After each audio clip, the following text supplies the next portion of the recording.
Have you ever felt your dreams slip through your fingers all because you couldn't find the right words in English? That was me 5 years ago. My name is Alex, a 28-year-old software engineer from the bustling streets of Mumbai, India. Back then, I stood on the edge of a life-changing opportunity, a job at a top tech company in the United States only to watch it crumble. Because I couldn't string together a single fluent sentence in English. The shame and defeat cut deep, but that moment lit a fire within me. In just 5 months, I transformed from a stuttering, self-conscious dreamer into someone who could speak confidently with the world, securing my dream job with a staggering $10,000 a month salary, all without expensive classes or leaving India. If you've ever felt embarrassed or trapped by your English, this story is for you. I'm here to share every step of my journey, not just to inspire, but to give you the tools to unlock your own future. English was once a towering wall that blocked my path. Today, I'll show you how to tear it down brick by brick and step boldly into the life you deserve. The moment my life changed forever is etched in my memory like a vivid dream. I sat in my cramped Mumbai apartment, the hum of the city seeping through the walls, my heart pounding as I stared at the screen. Congratulations, Alex, you've been selected. The words blurred through my tears, a job offer from a top tech company in the United States with a salary of $10,000 a month. For a 28-year-old software engineer from the crowded streets of Mumbai, this was beyond imagination, a number that felt like a gateway to a world I'd only seen in movies. I let out a shout, my voice echoing in the tiny room, and called my Amma. Her sobs crackled through the phone, a mix of joy and disbelief. My Appa, a man of few words, his voice thick with pride, said, "You've made us proud, Beta." This wasn't just a job. It was the moment I conquered English, a language that had once been my greatest barrier. And if I, a boy from Mumbai who once stumbled over every word, could do it, so can you. Rewind a few months, and I was a different Alex. 5 years earlier, I'd faced a crushing defeat in an interview for a similar role. I'd sat before a Zoom screen, 3 American recruiters firing questions at me, their words a blur of sounds I couldn't grasp. When they asked, "Tell us about yourself," my mind froze. I stammered, I code, good each word, a stab of embarrassment. The silence that followed was deafening, their polite smiles a mask for my failure. I didn't lose that job because I lacked skill. I was a damn good coder, but because I couldn't speak English. That night I swore I'd never let my dreams slip away again. Fast forward to my second interview, the one that changed everything. This time I walked into the virtual room, not physically, but in spirit. Shoulders back, voice steady. I answered every question with clarity, weaving stories of my projects, my passion for coding, my vision. I saw the recruiter's eyes widen, their nods of approval fueling my confidence. I wasn't the trembling, tongue-tied Alex anymore. English flowed through me as natural as the blood in my veins. The turning point came during a casual Zoom call with an American colleague weeks before the interview. We were discussing a project and I noticed something extraordinary. I wasn't translating in my head. Words poured out effortlessly like the Ganges River, winding through the plains. I laughed at his jokes, asked questions, shared ideas all in English without a hitch. It was as if a switch had flipped. I'd become fluent not through magic, but through months of deliberate, relentless practice. That moment wasn't just about language. It was about owning a part of myself I'd long suppressed. I realized I wasn't just speaking English, I was living it. How did I get there? One of the most powerful tools was shadowing a technique that transformed my pronunciation and rhythm. I'd sit with my earphones watching shows like The Big Bang Theory or Brooklyn Nine-Nine, pausing after lines that resonated. When Jake Peralta said, "It's gonna be fine," I'd repeat it 10 times, mimicking his playful tone, the way his voice dipped and rose. I'd listen to podcasts like All Ears English, soaking in phrases like, "Let's dive in," and echoing them until they felt like mine. It wasn't just about sounding right. It was about feeling the language, letting it settle into my bones. At first, my tongue tripped over unfamiliar sounds, but with each repetition, I grew closer to the cadence of a native speaker. My Mumbai accent softened, not erased, but blended into something clear, confident, universal. Another cornerstone was my nightly ritual of writing a journal in English under the dim glow of my desk lamp. I'd scribble about my day. Today I coded for 6 hours, fixed a bug that stumped my team, and ate spicy biryani with friends. At first, my sentences were clunky, childish even. But I studied articles from the Hindu, in passages from novels, noticing how writers structured their thoughts. I learned to vary my sentences to add color with words like exhilarating or chaotic. Over time, my journal became a mirror of my growth, each page a step toward fluency. Writing wasn't just practice, it was a conversation with myself, a way to make English a part of my inner world. Perhaps the hardest battle was overcoming my fear of mistakes. In India, where English is often seen as a mark of privilege, I'd always felt judged, but I pushed myself to speak. Starting with colleagues at my local tech firm, I'd ask questions in meetings, share ideas, even if my grammar wobbled. I joined an online English practice group, my heart racing as I unmuted my mic. Once I meant to say I'm excited for progress, but blurted out, I'm excited for pizza. The group burst into laughter, not mocking, but warm, encouraging. They corrected me gently, and I realized mistakes weren't failures. They were bridges to improvement. Each conversation, each stumble, built my confidence. I spoke to shopkeepers in Mumbai's markets, to strangers on language apps, until the fear dissolved into courage. The impact of this victory reached far beyond a paycheck. With my first salary, I bought gifts for my parents, a finely tailored kurta for Appa, its fabric soft and dignified, and a silk sari for Amma, its golden threads catching the light. When I handed them the gifts in our modest kitchen, Amma's eyes welled up. "You've done what we never dared dream," she whispered, pulling me into a hug. Appa, usually stoic, touched the kurta and nodded a silent acknowledgement of my journey. Those gifts weren't just objects. They were my way of saying thank you for their sacrifices, for the late nights they worked to send me to school, for believing in me when I doubted myself. That moment, surrounded by the familiar smells of cumin and coriander, was worth every sleepless night of practice. English didn't just open doors to Silicon Valley in a $10,000 a month salary. It gave me a voice to tell my story, to stand tall as a young man from Mumbai in a world that often overlooks people like me. It proved that dreams aren't bound by where you're born or what you start with. They're built on grit, on showing up every day, on refusing to let fear win. My journey isn't unique because I'm special. It's universal because anyone can take the same steps. If I could transform from a boy who choked on simple sentences to someone who commands conversations, you can too. English isn't just a language. It's a key to unlocking the life you've always wanted. And that life is closer than you think. 3 months into my journey to master English, I stood before the cracked mirror in my tiny Mumbai apartment, the weight of doubt pressing against my chest. My reflection stared back, weary and uncertain. I'd been practicing relentlessly, yet when I tried speaking with a native English speaker online, my words faltered, tangled in hesitation. Am I chasing a fantasy? I whispered the question, echoing in the humid air. The streets of Mumbai buzzed outside, rickshaws, honking vendors shouting, but inside I felt stuck. My friends, sprawled across plastic chairs at our local chai stall, didn't help Alex, they'd say, sipping their tea. English is for the elite. Stay here code for a local firm. Why dream so big? Their words stung, not because they were cruel, but because they mirrored my fears. In India, English often feels like a privilege, a language for those born into wealth or opportunity. I was neither.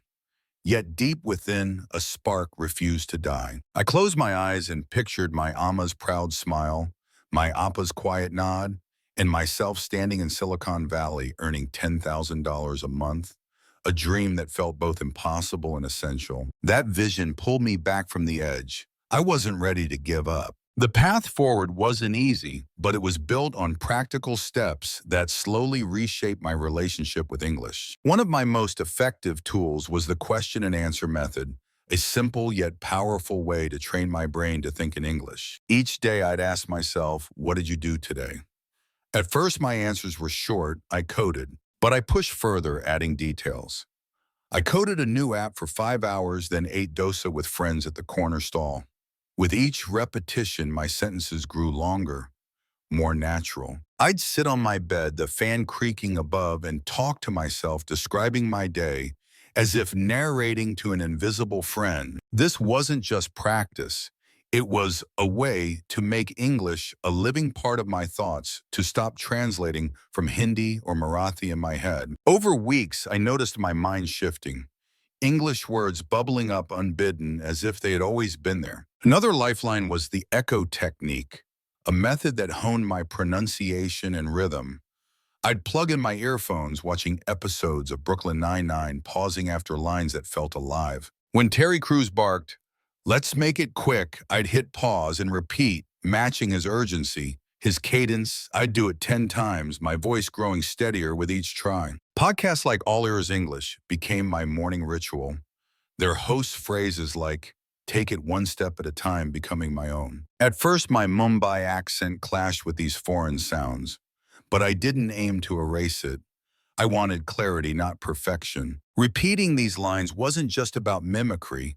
It was about feeling the pulse of English, letting its rhythm sync with my own. In the chaos of Mumbai's markets, I'd mutter these phrases under my breath, blending them into the city's soundtrack. To build my vocabulary, I turned to storytelling, a method that made words stick like glue. Each day, I'd pick 5 new words: hope, challenge, success, dream, effort, and weave them into a short story.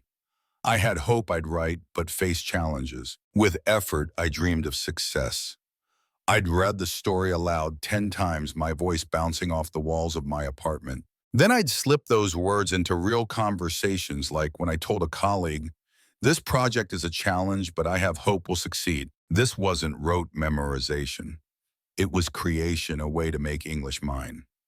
By month's end, I'd learned dozens of words, each one anchored in a story ready to be used without hesitation. I also trained myself to think in English by describing the world around me. Walking through Mumbai's crowded streets, I'd narrate in my head. The streets are packed, the chai vendor is shouting, the air smells of spices and rain. At night, I'd jot these observations in a journal. I worked late, missed the last train, and walked home under the monsoon sky. These simple sentences were my foundation, a way to weave English into the fabric of my life. They weren't perfect, but they were honest and they grew richer with time. This practice wasn't just about language. It was about seeing the world through a new lens, one that felt both foreign and deeply personal. Grammar, though, was a stubborn hurdle. I'd mix up tenses, saying "I am working" when I meant "I have been working." School had taught me rules, but they felt like a maze. Instead of textbooks, I turned to movies and TV shows, listening for patterns. In The Big Bang Theory, I noticed characters saying, "I've been trying not, I am trying," for ongoing efforts. I scribbled these structures in a worn notebook, filling pages with examples. "She's been coding all day." When I spoke, I'd test these patterns, correcting myself when I slipped. It wasn't glamorous, but it was effective. Each correction was a small victory, a step towards sounding natural. The biggest challenge was finding people to practice with. Mumbai is a city of millions, but English conversations aren't always easy to come by. I joined a Discord group for English learners, my stomach churning as I clicked join.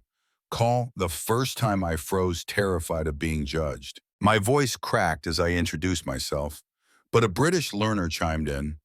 "Alex, your effort is inspiring." Those words were a lifeline. I kept joining, sharing stories about my coding projects, my love for Mumbai's street food. The group became a safe haven, a place where mistakes were celebrated, not mocked. With each call, my confidence grew, my sentences smoother, my laughter more genuine. If you've ever felt like giving up on English, I know that ache. I've stood in that dark place questioning whether the effort is worth it. But let me tell you, every word you speak, every sentence you write is a brick in the bridge to your dreams. My dream was a $10,000 a month job in Silicon Valley, a life where I could make my parents proud. Yours might be different, but it's no less valid. The path isn't easy. There will be days when doubt screams louder than hope. But keep going, even if it's just one small step.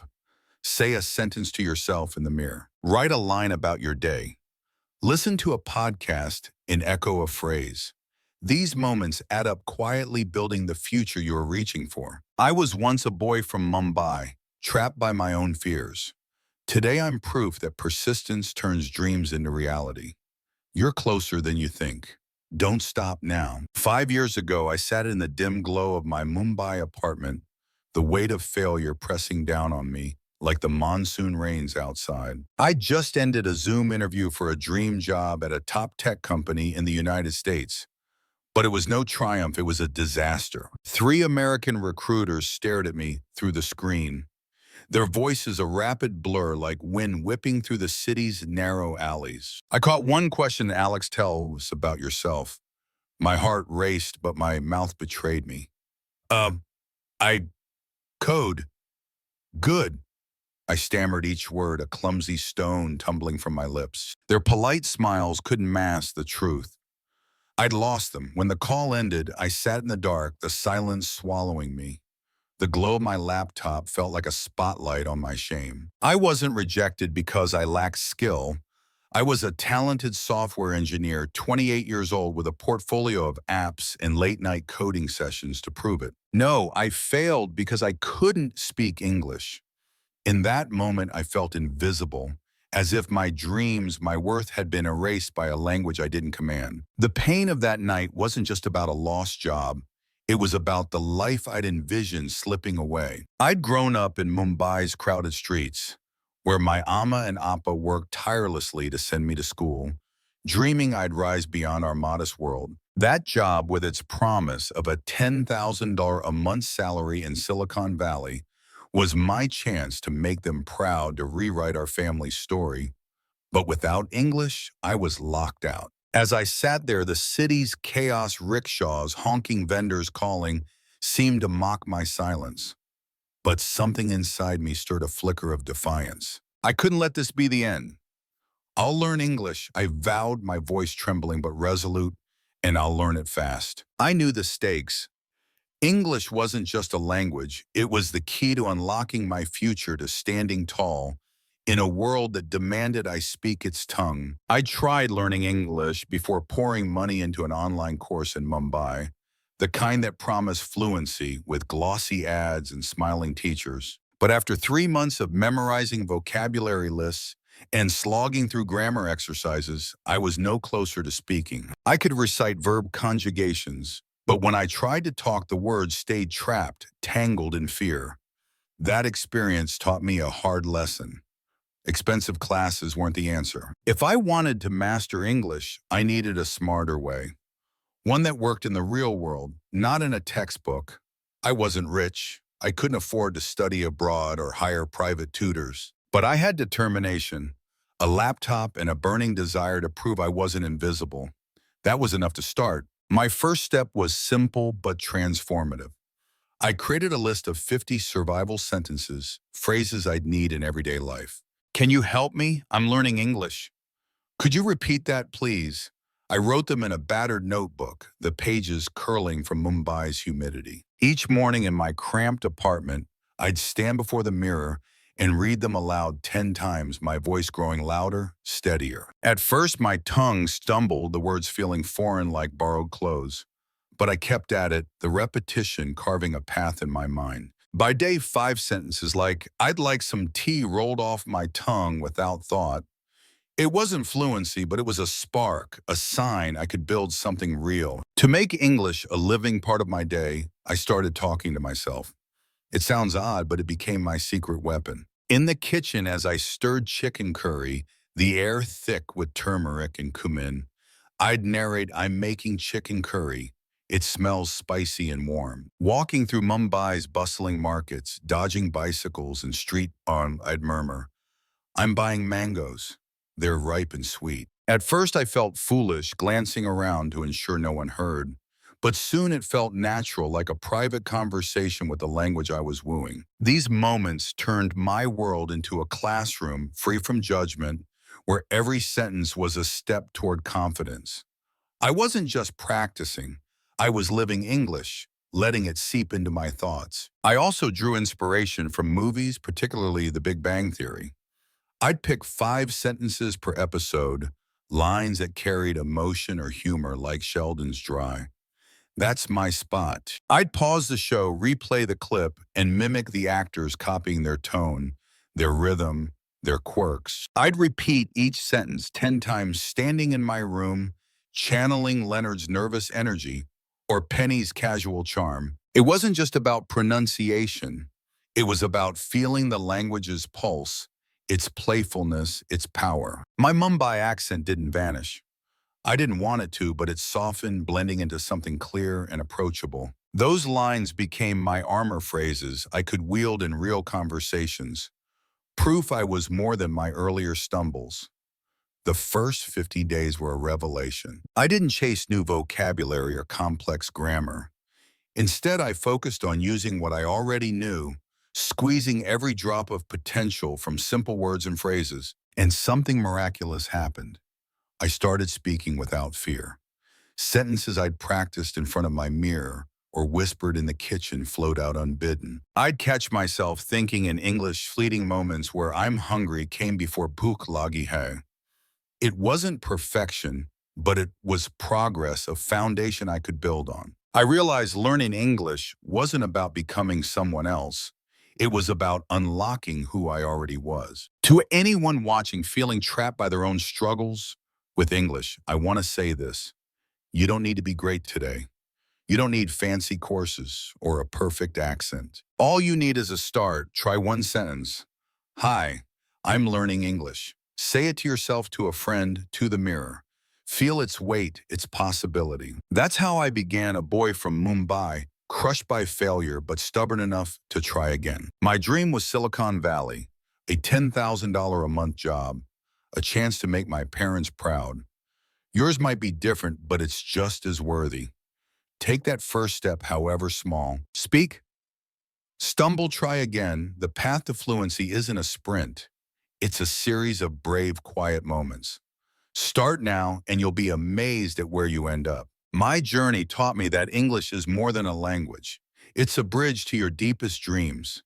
Just as it carried me, a boy from Mumbai, to a $10,000 a month job in Silicon Valley, I started with nothing but a burning desire and a refusal to quit, transforming from a stammering dreamer to a confident speaker. If I can do it, so can you. I once believed I wasn't good enough, that my fears were stronger than my potential, but I learned a truth that changed everything. The only thing holding you back is self-doubt. Choose action over hesitation. Choose your dreams over excuses, and you'll witness miracles unfold. Start today. Stand in front of a mirror, say one English sentence, and feel its power. Share your first step in the comments below, and let's inspire each other. Hit like, subscribe to English Stories with Alex, and turn on notifications for weekly doses of motivation. I'm here cheering you on. Join our English learning community through the link in the description, where we'll conquer this language together. Your future is waiting. Take that first step and make it yours.